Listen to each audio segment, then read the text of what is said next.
Well, good morning, everyone. Welcome to Health Talk. I am Peter Christian. We have a very special guest here in studio, and this is really significant because October is Breast Cancer Awareness Month, and we are honored to have with us Jami. She is the mammography lead tech at the Broadway Imaging Center at Providence St. Patrick. How are you? Good morning. Thank you for having me. I'm great. I hope you don't mind. I did a little researching, and I got some numbers from the CDC, okay? Great. The Centers for Disease Control in Atlanta, and I'm assuming these are current. Not counting some kinds of skin cancer, breast cancer in the United States is the most common cancer in women. No matter what your race or ethnicity, the most common cause of death from cancer among Hispanic women, and the second most common cause of death from cancer among white, black, Asian Pacific Islander, and American Indian Alaska Native women. In 2012, the most recent year numbers available, 224,147 women and 2,125 men in this country were diagnosed with breast cancer. So let's talk about what you do, because what you do is so important, right? Especially in the fight against breast cancer.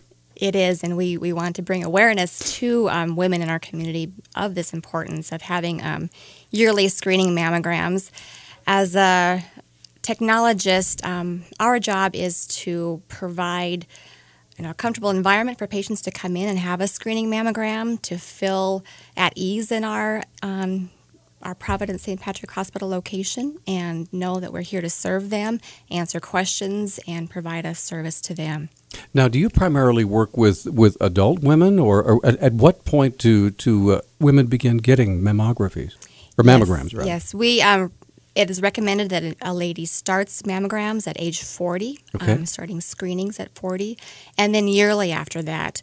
There's been some controversy about that, but it's still recommended by the American College of Radiology and the American Cancer Society that these are our guidelines to start baseline screening mammograms at 40. Now, is there some reason why mammograms aren't recommended for women who are under 40, or perhaps if there's a risk, like a family risk factor type thing? Correct. If there is a risk factor, mother or sister who has had breast cancer under the age of 40, then the patient may want to speak to their doctor about maybe starting screenings before the 40 mark.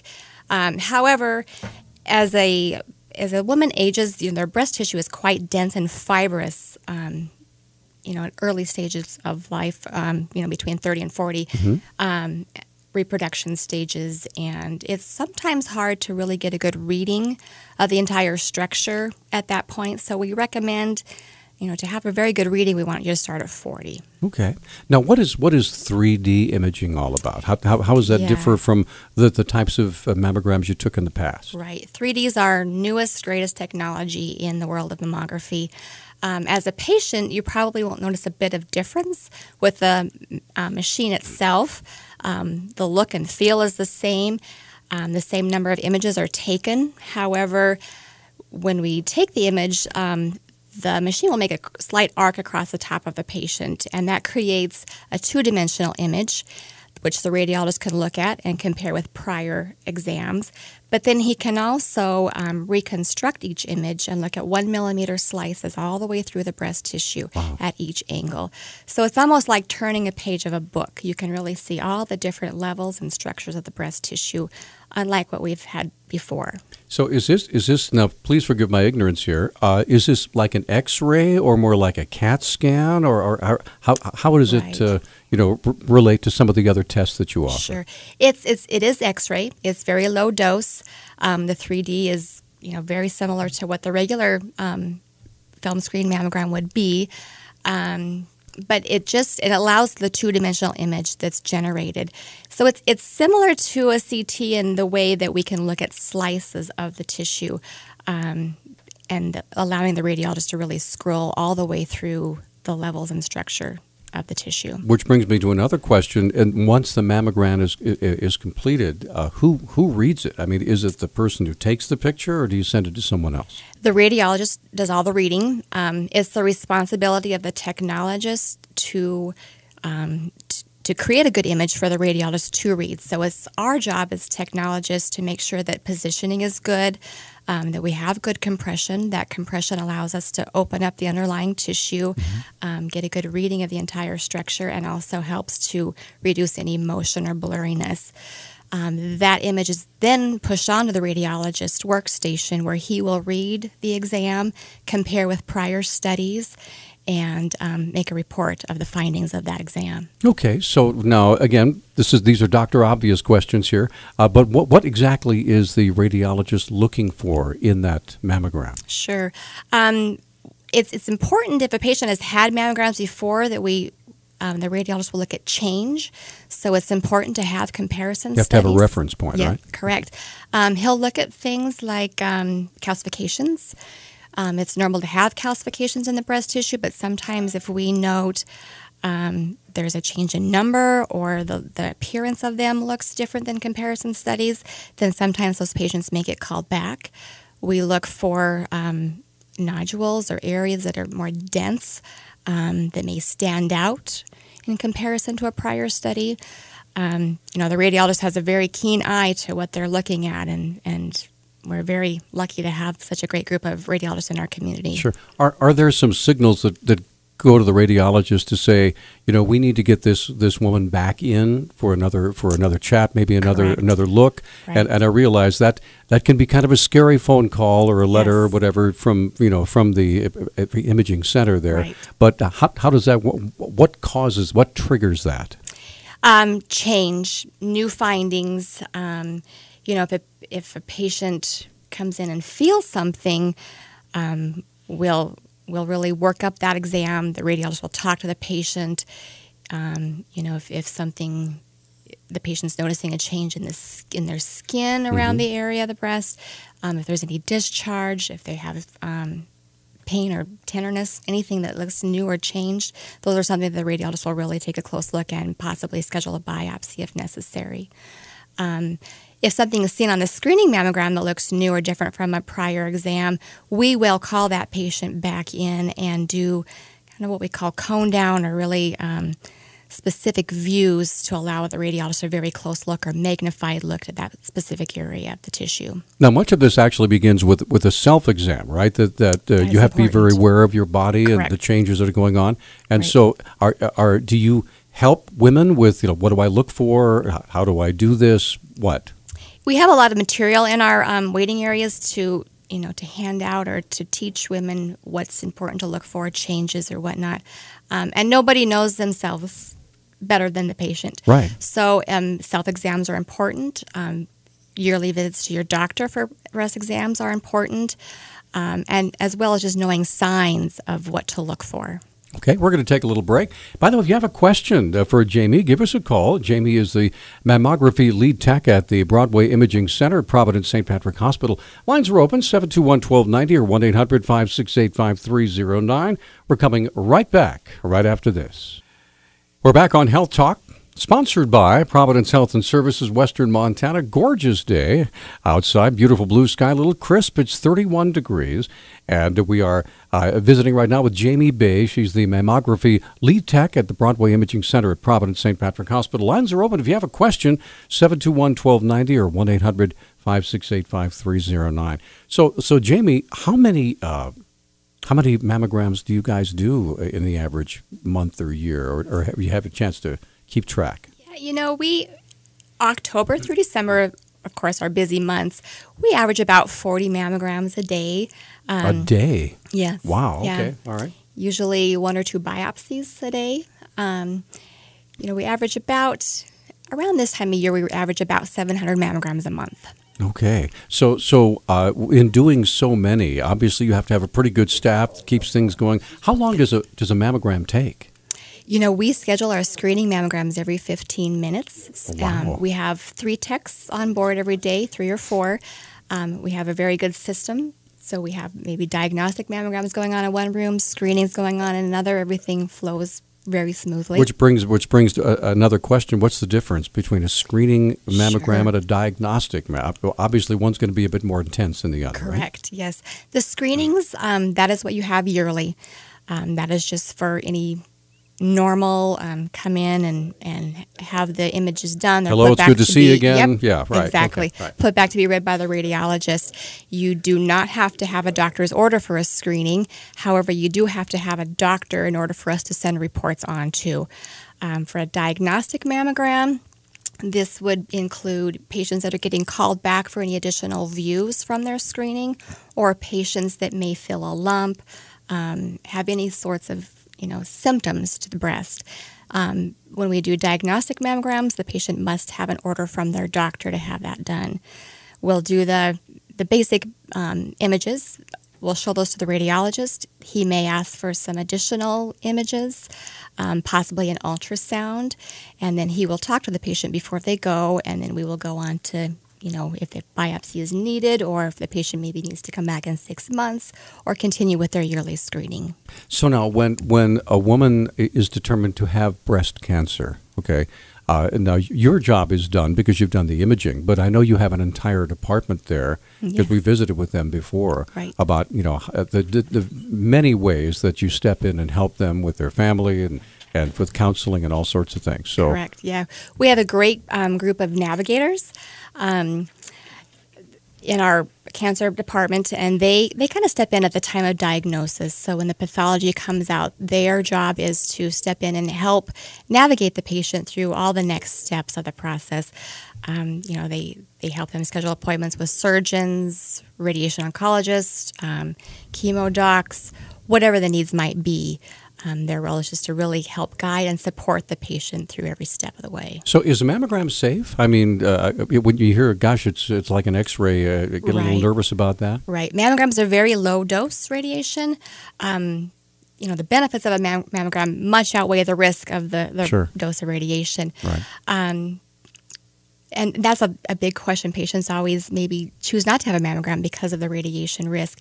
We like to say, kind of in layman's terms, the background radiation that you receive, maybe just living in Missoula for a year. Having my cell phone in my back pocket. Exactly, things like that. Yeah, when you kind of weigh that out, living in Missoula for a year is about equal to having a screening mammogram. Wow. So when you look at the whole realm of things, and our goal is early detection. So we really want patients to come in and have that done. Mm-hmm.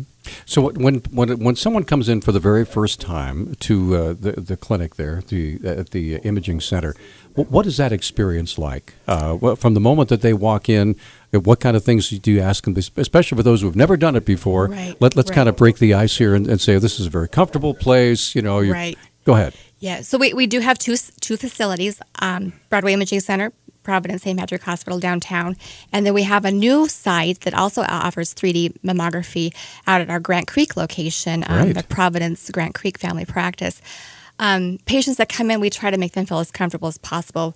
Nobody likes to come and visit us. I mean, it's Right. just reality. It's kind of a yearly chore, right? Right. And there's a lot of sensitivity levels. We want a patient to feel comfortable and at ease. We let them know, what the mammogram consists of, the importance of compression. We want them to know that they're in charge, that if something is hurting, to please, let us know, because we don't want a patient to not come back for another mammogram because it was painful and uncomfortable. Most people leave, though, thinking that it wasn't nearly as bad as they anticipated it being. Sure. Now, again, I'm a guy, okay? So it's important for women to know that this is a woman that's going to be doing your mammogram, right? So you don't have to worry about being embarrassed or any of that, right? Yes. So. All of our technologists are women. This is a field that there's very little turnover. The majority of us have been there, 15 to 25 years. You love what you this. do, right? Yeah. Obviously, if we're staying around that long, we love our jobs. We love working with women. Try to put them at ease. It's an important job. I'm sure there's probably a lot of humor.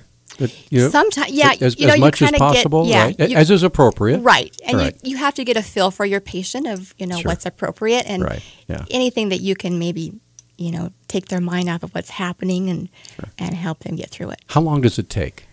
The mammogram itself takes maybe 5 minutes. Really? Yeah. Wow, it takes longer to check in and get your paperwork signed than it does to have a mammogram. Okay. Now, what about the cost? Is this primarily? I know that in many insurance, it's a preventive type technique, Correct, and yes. so it's covered by most insurance, right? Correct. Yes. And the 3D everybody's now getting on board with the 3D. Most insurance companies are covering the 3D at this point. Medicare is covering it.